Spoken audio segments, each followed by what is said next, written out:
Everyone, welcome back to my channel.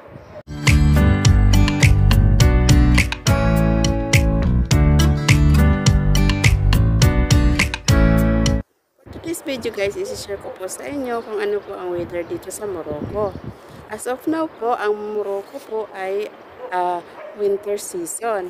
Kung makikita nyo po guys, sobrang lamig po dito sa labas. Kasi makikita nyo yung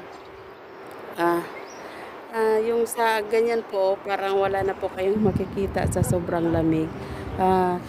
Yan po ang ang weather dito sa Morocco.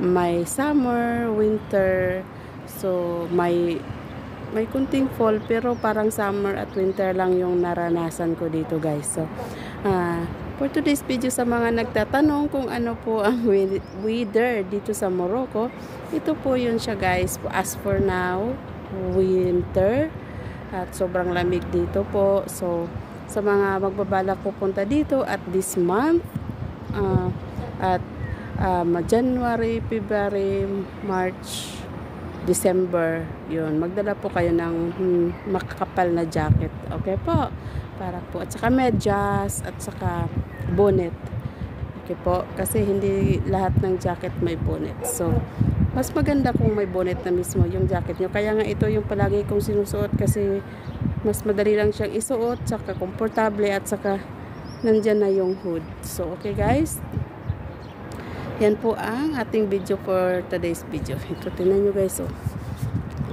Sobrang lamig niya. Doon po guys, oh, na sobrang lamig. Ambon. Tingnan natin dito sa kabila.